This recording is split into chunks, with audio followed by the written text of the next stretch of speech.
Hey everyone, how's it going? Welcome. Welcome to Piano Tech Radio Hour. Good to see you again. Hey Phil Bondi, how's it going? Good to see you. I feel like I haven't seen you in a little bit. So, pleasant surprise. Um, Great. I'm going to give a quick intro here, and for those people that are streaming in online, so they know what's going on, and then we'll dive into the session today. So, welcome to Piano Tech Radio Hour, which is brought to you by Piano Technicians Masterclasses. Piano Tech Radio Hour brings you some of the most fascinating folks and topics in the piano industry, from great technicians to piano players, even, and folks who own piano stores or make pianos. We try to bring you an interesting topic each week. And then Piano Technicians Masterclasses is cutting edge instruction from piano industry masters without leaving your home. You can find out more at pianotechniciansmasterclass.com. And we've been putting out streaming online content live for you to learn from for several years now, starting from back in 2017. We started with a lecture with Boaz Kirschenbaum on voicing, which is still one of our greatest lectures in the library. And voicing's been a popular topic. We've got a few more folks teaching about voicing. And we've had master classes over the years, and then we've grown to provide some convention experiences, multi-day events, multiple classes, multiple instructors. Most recently, our September convention was a little bit of a twist. Even further on the convention concept, we had several days over the course of several weeks. And we brought you folks, as we always do, from all over the world, including Germany, and we've brought you folks from I'm trying to think, where was David Clavins? We brought in folks basically from all over the globe, and it's been a great time. So I want to give you a little bit of a preview of next week's session and chat a little bit with folks, and that's kind of the agenda for today. So as I mentioned, I think last week, we're going to have a young man who's probably a little bit older than he was last time I met him, but still, you could call him a young man. His name's Jonathan Cleghorn.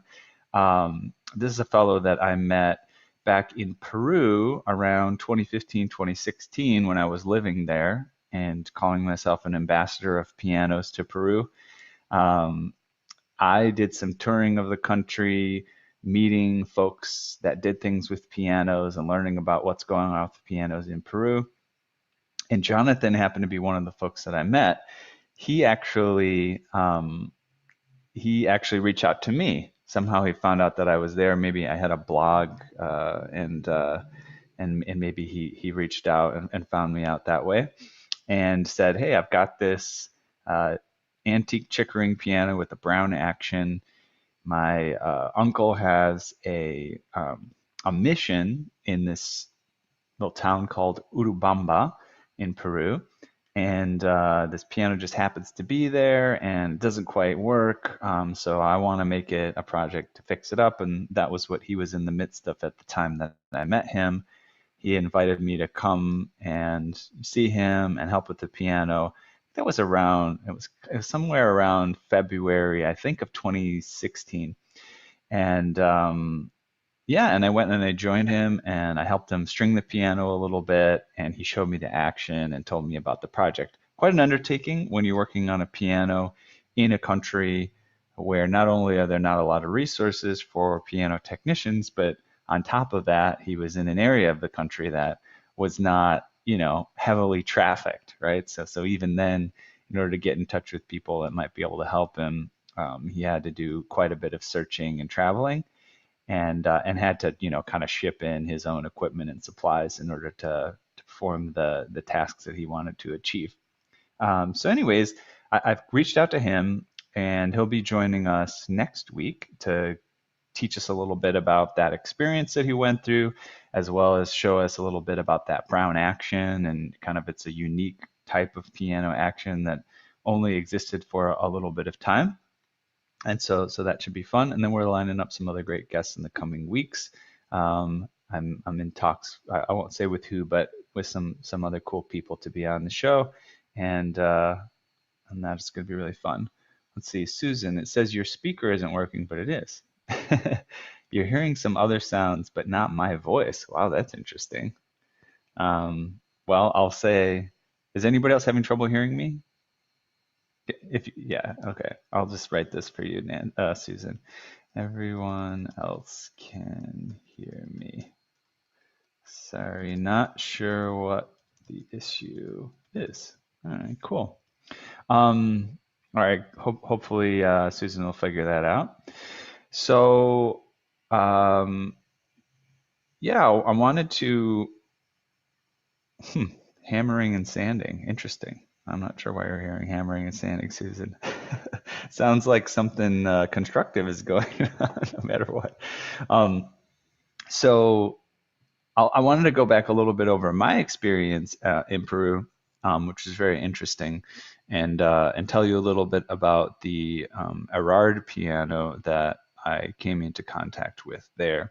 And so, just to refresh your memory, I'll share my screen and show you a little bit of the photos and the blog post that I had up. Let me make sure I got that loaded.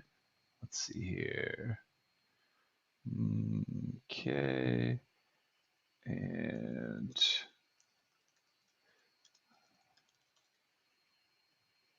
see what we got.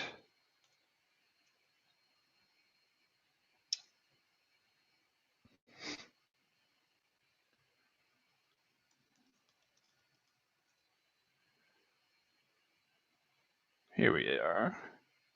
Okay, I'll load this. I'll load this post up just to give you a little bit of context and show you what's going on there, and then we'll talk a little bit about that piano. All right.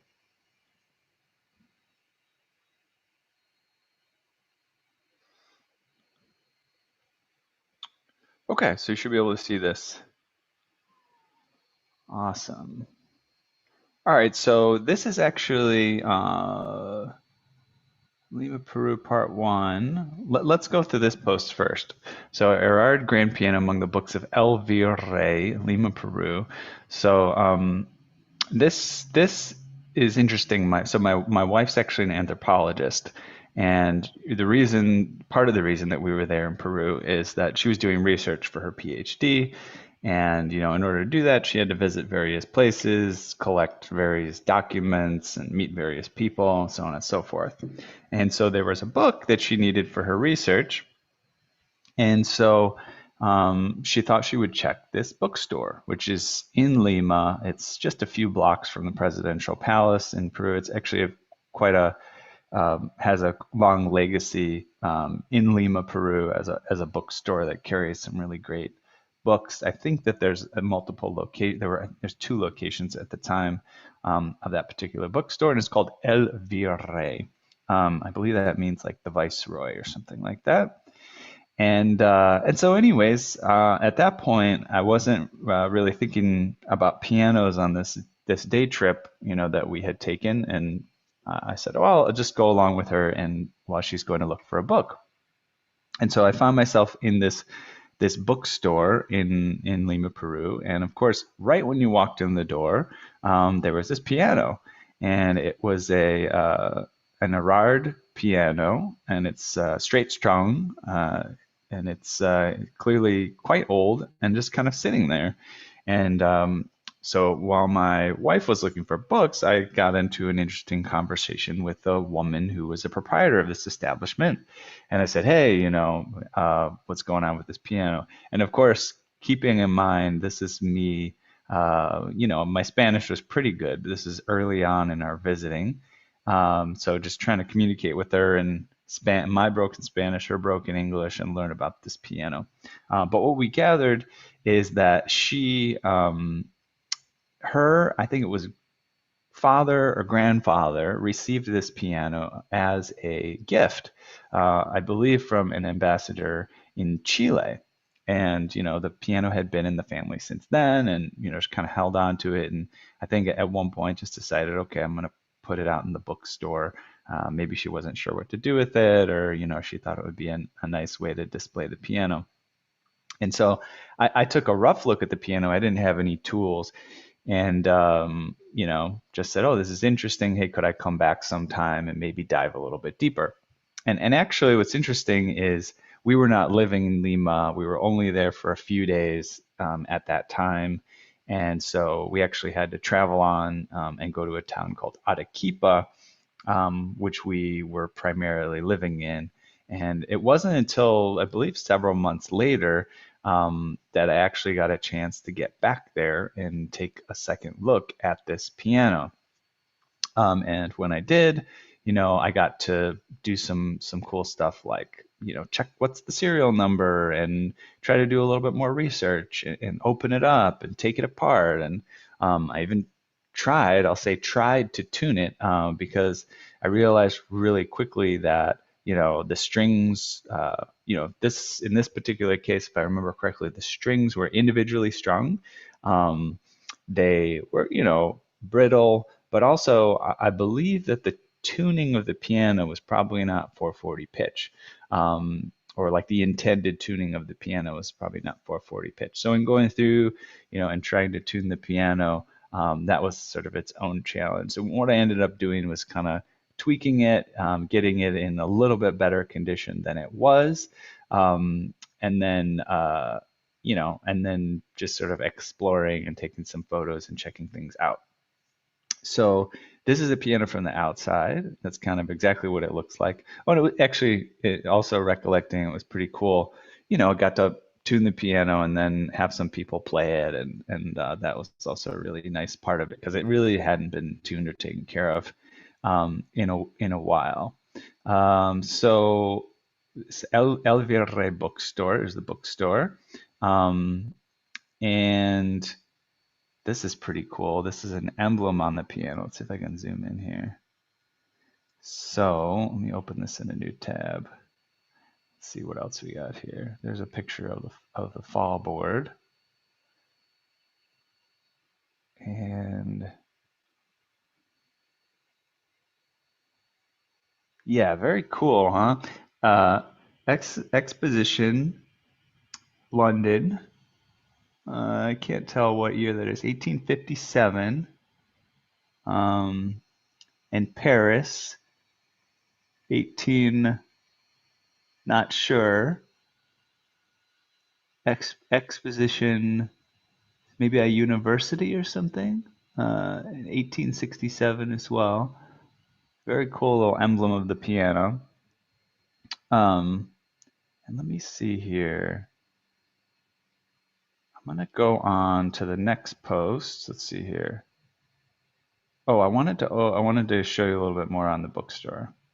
Let me get that open in a new tab. Hopefully that link still works. And actually, I'll open this one too. It's the previous post. And actually, it won't be for a little bit. I'm going to go to the next post here as we move forward. Let's see here if that's at the top. Comments, what happens when you tune outdoor piano? Let's move on here.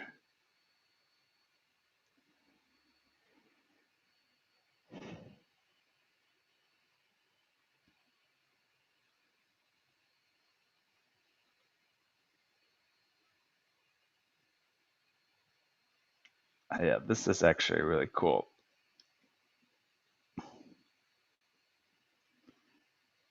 So maybe I will show you this. Maybe I'll show you this first. Maybe I'll take this in order a little bit. So I'm going to take you to the previous post, which I think was the first post in the series. And then we'll talk about whatever ones make sense along the way here. So this is actually when we first arrived in Lima, and I first sort of started making connections and talking to people about pianos. We got a hotel stay in Lima, and I think it was paid in part by like the what is it called? the consulate from the United States. We were there because my wife's on a Fulbright scholarship, and and again, lo and behold, like all these interesting surprises with pianos. There's a piano in this hotel. This is a view from the like an upstairs balcony. A lot they have a lot of like courtyard areas in Peru, in buildings and hotels and things like that. And here's a piano. And actually, what's really interesting about this piano is this door, I think that I'm looking through here, is kind of open to the outside. And then this door at the other end, you can close it. It goes to the rest of the building. But the piano itself, what's really, I don't know. I mean, maybe if you're in a warmer climate, you're used to this, but I wasn't that used to this. This piano is, there was no isolation really between it and the elements of whatever the outside weather was. And Lima's relatively humid. It's not terribly, terribly humid compared to other climates, but it is pretty humid. But it's also interestingly like a desert, very close to a desert climate. So Lima has this very interesting combinations where the land is very close to a desert climate, but it's also on the ocean, and so there ends up being humidity in the air, but not a lot tends to grow. There's not necessarily a lot of rainfall per se.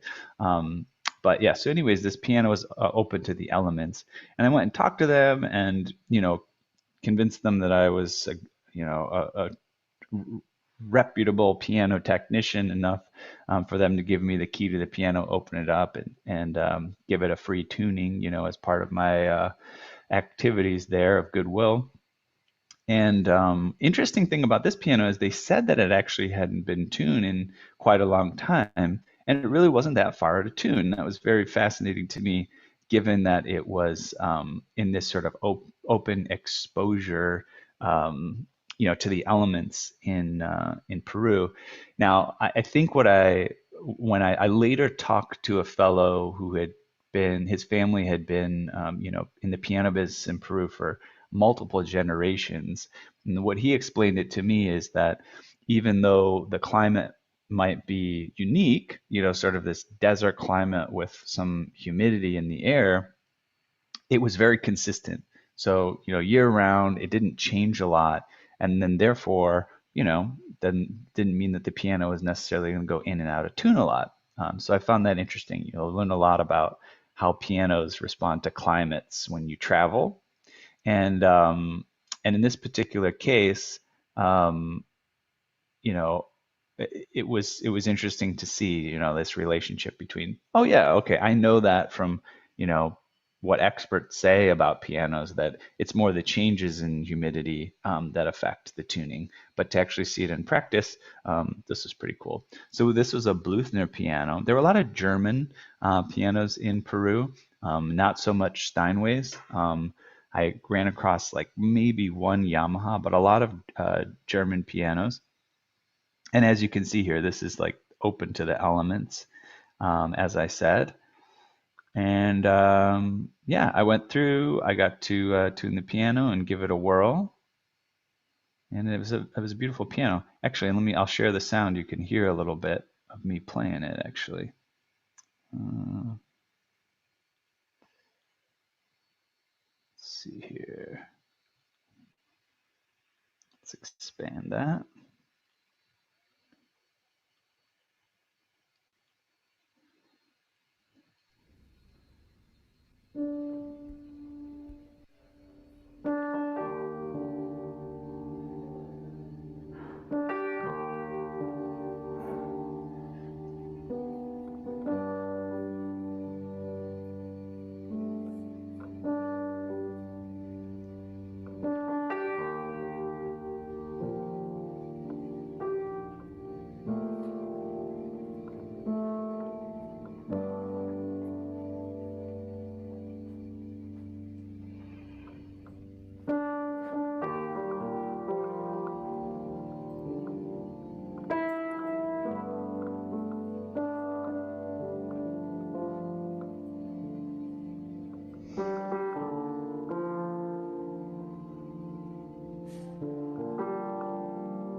Actually, pretty nice sounding piano there, sitting in the hotel. It's always interesting. Oh, sharing the wrong screen there.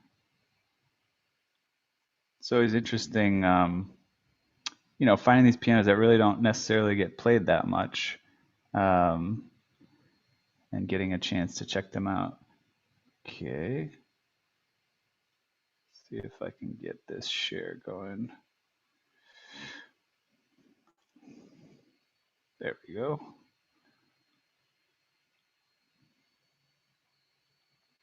All right, so that was sort of the first piano that I encountered there in Peru. Interesting. Interestingly enough, this is actually a short a short trip back to Brooklyn. In this particular post, I talked about how I came back to Brooklyn and some guys that were on a tour, they needed a piano tuned, um, and they needed it tuned fast. And so I was the guy that could run up and like tune it for them before the gig that they had. And what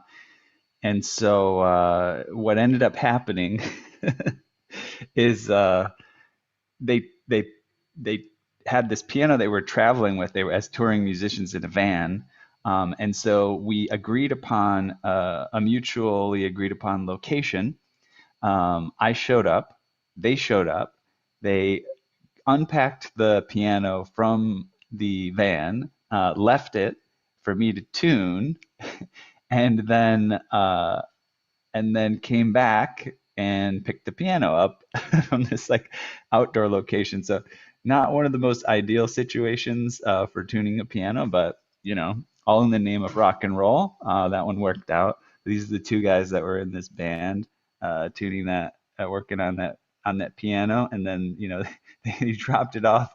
Unfortunately, at like we wanted to meet at a place that was very easy to find. So I ended up in this really busy intersection. So that didn't help in the tuning process, having all the traffic whiz by, but I did my best. Here's these guys hanging out while I'm tuning this upright piano. And then I think this is them giving it a whirl after I was done. And this was some of my audience for the tuning that day. uh, it's kind of a kooky woman with a kooky poodle here, watching the whole thing go down. She painted the toenails. This is a little bit of a taste of the kind of weird world of Brooklyn, New York. And I guess I'll show you guys this video too. This one's pretty funny. Let me make sure I'm sharing the audio on this one. Get a little taste of musical interludes as well. Let's see here. Oh, I have a question here in the chat. Let's see here. That is a good question. So Chuck asked this question privately. Did the Bluthner have an extra chorus of unplayed strings in the treble? They vibrate sympathetically. I don't remember if that was the case. But yeah, you're right. That could have been something. It did have a certain ring to it that I found quite ethereal and maybe not typical in different makes and models of pianos. That looks like we've got some chats here. The Bluthner. So there's a question from Larry about the year that the piano was made. Now, if we're talking about the Erard piano, I believe it was 1885. It could have been even older than that, but I believe it was 1885. And that was something interesting I was going to go into. Actually, I'll take a minute and go into that part of it just because we asked about the age of it. And I tried to find it before we started this session, but I didn't get a chance to bring it up. So when I found the piano, I also was kind of like, asking people about it online and going to some various like piano chat rooms and stuff like this. And what was incredible was so I gave I think the serial number, and some guy replied to me and he said, "Hey, here's the year it was made," and he said, "Here's the year it was made.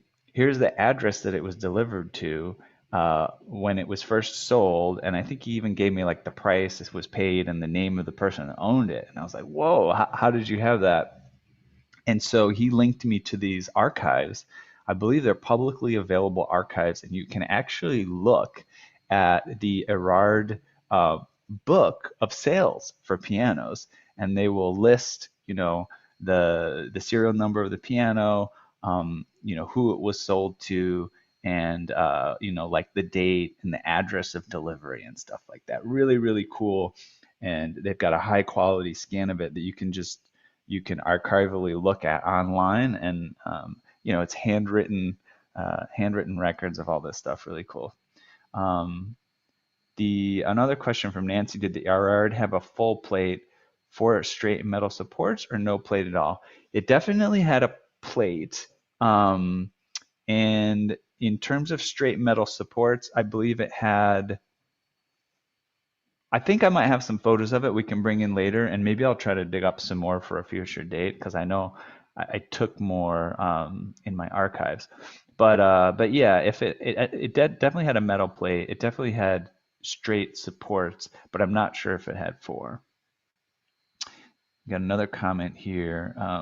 Luis Moreau Gotchek gave concerts in Lima and Arequipa in the late 1860s. Could have played this. Yeah, that's very interesting.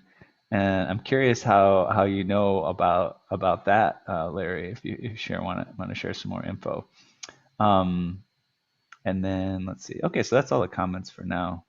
Let me get back to this. I'll show you guys this video from this particular occasion. Let's see here. I'll get to share the screen. Make sure we got the audio going.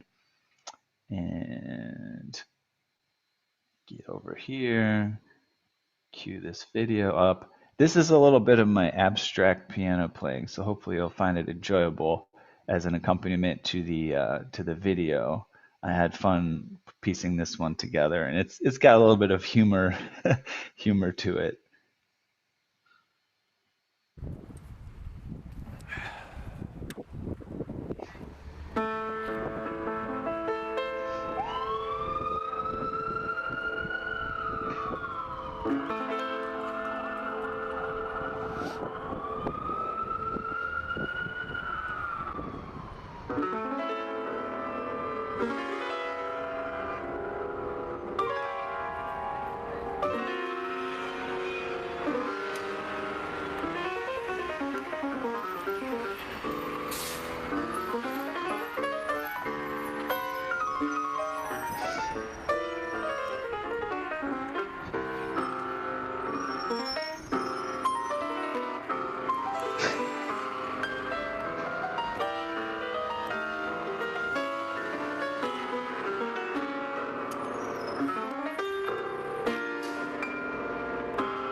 All right, so that was quite a fun experience.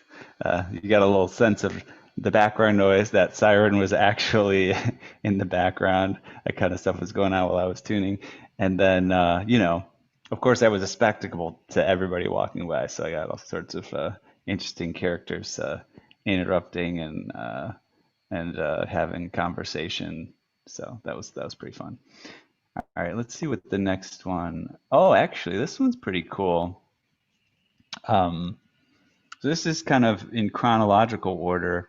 This is a visit I made to Alex Kostakis's shop at AC Piano Craft in New York City, and we actually had Alex the um, on the program several weeks ago, or several months ago, probably at this point.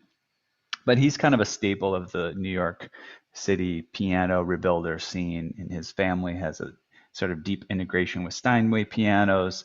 I believe his father worked for Steinway and then went off on his own, and then sort of became a kind of a almost exclusive Steinway piano rebuilder and opened the shop. And then Alex, of course, took it over and has been working through it ever since. This shop is actually located in Queens, New York, so it's easy to get to from Manhattan. It's kind of like if you go from like Carnegie Hall and where all of the top piano stores are in Manhattan, you just take the train right over the East River.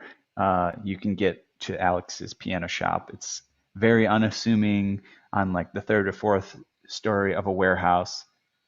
But despite that, he has this really cool, spacious workshop and a full team of technicians working on various parts of the rebuilding process, as well as a pretty cool little showroom with some very nice, mostly Steinway pianos and then some other fine piano makes. Anyways, this in this particular case, there was a fall board that we needed a lacquer chip repair on, and we didn't have the capabilities to do that on our team.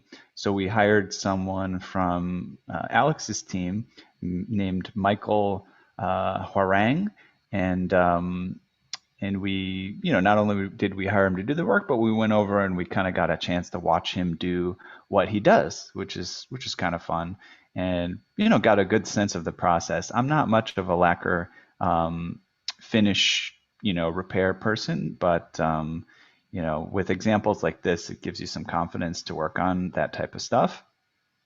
So this is actually a little bit of an overview of the process. You can see the chip there. Here's me and my teammate Daniel checking it out. We matched the color of the stain, and then he sort of applies a stain to the bare wood in the chipped area. He uses this thing called a burn stick to use the raw material to fill in the chipped area. He's got this special oil lamp for heating the metal to get this material on there. When the knife is hot enough, it melts a small bit of that material from the burn stick. He applies it to the chipped area. He gets some 320 grit sandpaper to do a primary sanding of the lacquer patch. Got a wooden block, so he has some backing on the paper. He sands the patch so that it's smooth and blends it with the surrounding area. And after the first sanding, the patch is still rough, so you can kind of even see, maybe I can show you a larger image of that. So it doesn't look very clean after the first sanding, but then he goes through using a wet fine grit sandpaper and goes over it. And then he uses some polishing compound on a final step. And he kind of brushes this kind of white polishing compound on, goes over it with a cloth to get a smooth surface. He sprays some wax. He rubs the wax onto the finish. And, when all is said and done, it looked pretty much brand new. And I actually have a video of this one as well. And you can actually see me playing a piano in Alex Kostakis's workshop, not in his workshop, in his showroom that I mentioned. Let me see if I have a zoomed in version of that. Yeah, here you get a little bit closer look at how, when we get the first sanding, it looks pretty rough. I feel like if I was doing my first lacquer repair, and I was all on my own, I would think I screwed it up at this point. But that's just sort of the raw material. All right, so let's check out this video. This one's pretty cool as well. Again, you'll get a little bit of my piano accompaniment for this video. Share screen. Make sure we got the audio going. And we'll maximize this one. All right, ready to roll.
So you get a little fun taste of the workshop, the process, and you got to see a little bit of the showroom area, which is pretty cool. You could catch a few seconds of a glimpse of it at a time, but really beautiful pianos. They do a great job there at AC Piano Craft. All right, let's see here. Let's catch another one of these. See if there's any comments coming in here. Larry, what a fun, a piano pop-up. Yeah, Chuck says. Larry says, published as Notes of a Pianist, a fascinating read. He witnessed a revolution, I believe, in Peru. Oh, that would be a good book to read. I should have read that while I was visiting. Very cool. All right, yeah, let's continue on here. This is pretty fun. Let's see what the next post has in store for us. Okay, so that was that chronologically. Let me get this probably blocking the view, the comments. Okay. Oh, the next one is a harp. Actually, that was kind of fun. So it's a very interesting, ecosystem in Peru, musical ecosystem, instrumental ecosystem. This was still in Lima. I think this was back during the same visit where I visited that Erard piano. And yeah, let's see. That's probably just a link to his Wikipedia post. We can take a look at that in a minute if we need to. But yeah, this is Lima, and just kind of I think what happened was I heard there was like a music area of the city, where they had lots of music stores and, selling various things. Either that or I just ended up walking around there and coming across it. This is a view, a lot of shops. Some of them have kind of similar items. Some of them have their own unique twist, but a lot of music shops. You can see some drums coming out the window of this one. You see a guitar over here. Maybe I can open that one up so we get a zoom in as well. There's a look at inside the doors of the music shop, just keyboards and all kinds of amplifiers and speakers and stuff like that. But then along a side street, I came across this tiny little shop, and this says Arpas Espino, and Arpas just means harp, and Espino is I believe the last name of the yeah. Clever Espinosa Verde was the name of the builder in that harp shop. So this is really fun because again I spoke like not great Spanish. I had some background, but I was able to introduce them to myself. And in my level of Spanish, they had very little English. Explained to them that I was, a piano tuner and I was interested in what they were doing. Could I take some pictures? Could we talk a little bit? And so, yeah, this is their workshop. And not too much different than what we might be doing. And then here's someone in the shop playing the harp. And so you'll get a chance to hear what that sounds like. And these are the two guys that were working together. It was basically like an type, apprenticeship type situation we're looking at here. One of these guys was the master, the other apprentice. I think this was the master harp maker, and he was the apprentice hanging out. And this is a little bit of a map of Peru or of Lima and kind of where this all was located. The bookstore was here, and then the musical area was over here in that spot. So not too far away, but also not too close. I think we had to take a little bit of a trip over here, and that's where all these music stores were. All right, so a close-up look of that picture. There's actually a harp sitting outside we didn't see. That's pretty cool. And then let's check out this another musical interlude, which is pretty fun. Documentary. Oh no, did I put that in here or not? Here it is, yeah.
Great. So yeah, you get a sense of the shop and the similarities and differences, and it was basically you've got a lot of similar concepts going on, and the piano's a harp in essence, with some hammers to hit the strings instead of plucking them, and you've got to have some sort of a soundboard here that has to have some way of taking the sound on and letting some of it through, and also having enough resistance to allow the impedance to allow the strings to continue to vibrate and have some sound. So there's definitely some parallels here with the piano, but that's pretty cool.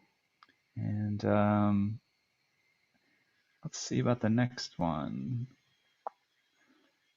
First piano in Arequipa. So this was all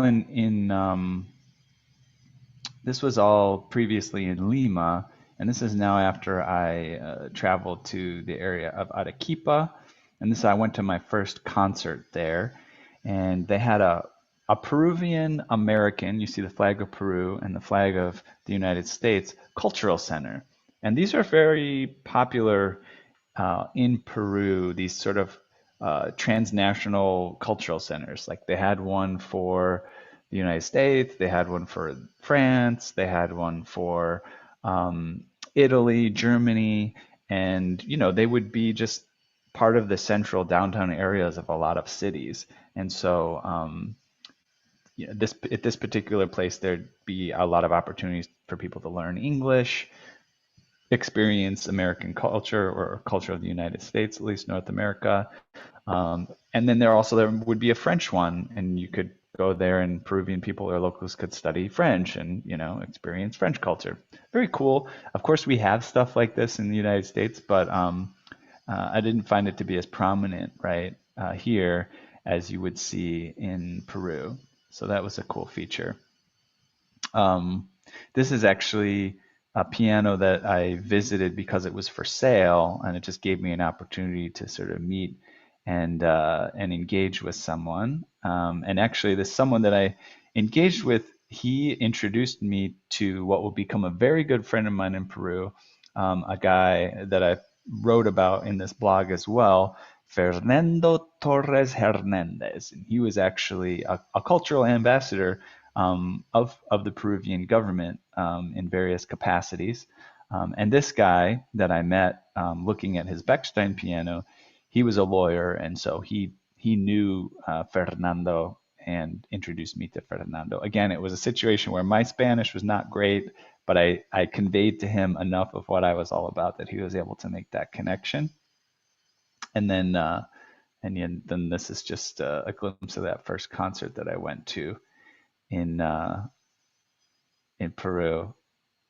And now you get to see this is Fernando Torres Hernandez, and he actually I I guess I met him.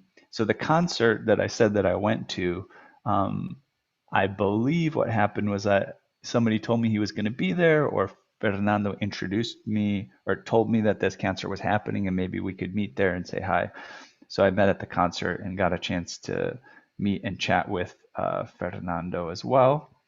And and I have a video here of my first meeting with Fernando, and he spoke English, which is pretty cool.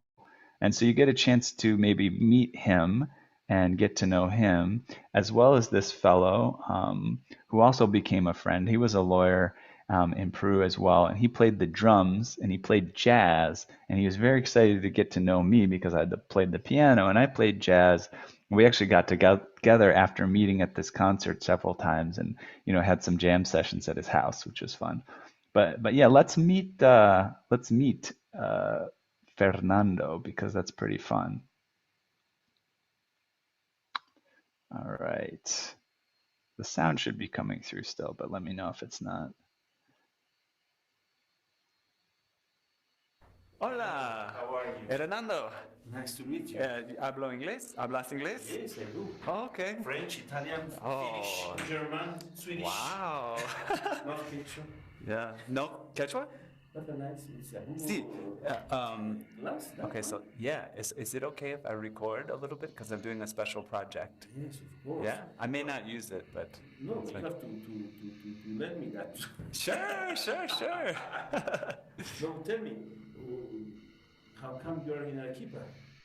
All right, so he's asked me how come I'm in Arequipa. Very friendly guy, as you can see. And then we sort of get our conversation started. I see the audio is not super clear, so I'll recap these videos. But let's check this one out. How long are you going to stay in Arequipa?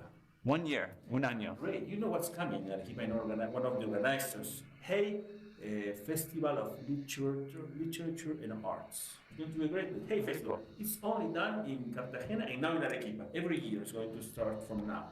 Wow, 4 days. this is very exciting. And so you're helping to do some organizing. Yes, yes. I know as a representative of the Ministry of Foreign Affairs here Okay. in Arequipa. I'm a diplomat, I'm a career diplomat, and I'm also a pianist. Ah, Yeah. Who told you about this is me? perfect. This is so amazing. Combination. So, I mean, this is kind of my, I've termed what I'm doing, what my project is here, sort of like an ambassador to pianos in Peru. So, I'm a piano technician in New York, but I'm here, with my wife, and she has her own projects. And so, my project is to find interesting pianos, tell their stories, take care of the pianos, possibly for free as part of a goodwill, kind of just the connection between people. And the stories are the most important thing for this project. And I tell the stories online and I blog about them on our website. So he probably was vague the first thing that he said there, but he said there's this thing coming up in Arequipa called the Hay Festival. And he was one of the organizers of this event, which ended up being a pretty cool event in its own right. Is a cultural festival of literature and art and music and things like this. A little bit of music, mostly of literature and art. And what was cool about having a festival like that was that they invited folks from all over the globe, but it was a relatively small town that they were coming to, so you got a chance to meet some really interesting folks. I met this really fascinating mathematician who had done a lot of actually work integrating math and art. And, where I wouldn't have been able to do this in New York City, being in this town in Peru, I got to meet him personally and go out and have dinner with him and hang out with him, which is really fun. Um, yes, so Nancy, the floating piano blog is available online here. Yeah, let me give you a link. I don't promote it very heavily, but I'll give you a link so you can check it out at your leisure. And let's see here. I think if you just go to floatingpianoblog.wordpress.com, you should get to take a look at it. I will put that in the chat here.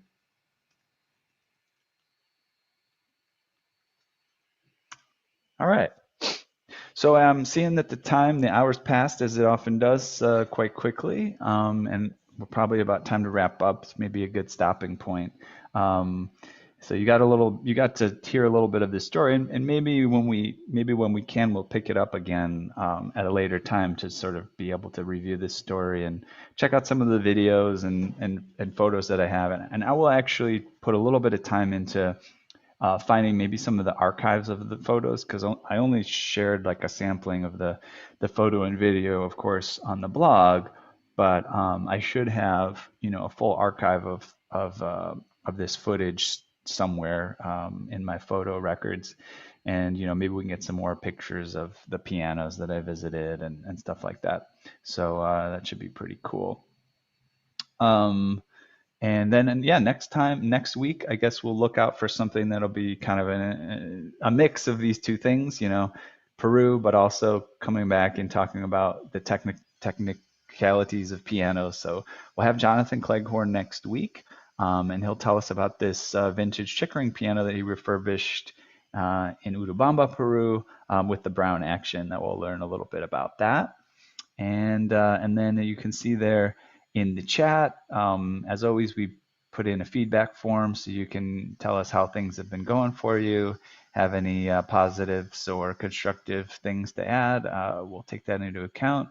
And if you are not a subscriber already, there's a link to subscribe to Piano Technicians Piano Tech Radio Hour as a subscriber, and that just means you can look at the archive of all the recordings of these sessions, as well as make it a little bit easier to attend them live, because we'll send you a direct link every week, so you don't have to kind of sort of like search for it online and register uniquely each week. We'll just send you the direct link and make sure you have the recap and the recording. So if you want to sign up for that, Piano Tech Radio Hour Direct Access, there's a link in the chat. And then the final link I put in there was to that WordPress blog, the Floating Piano blog.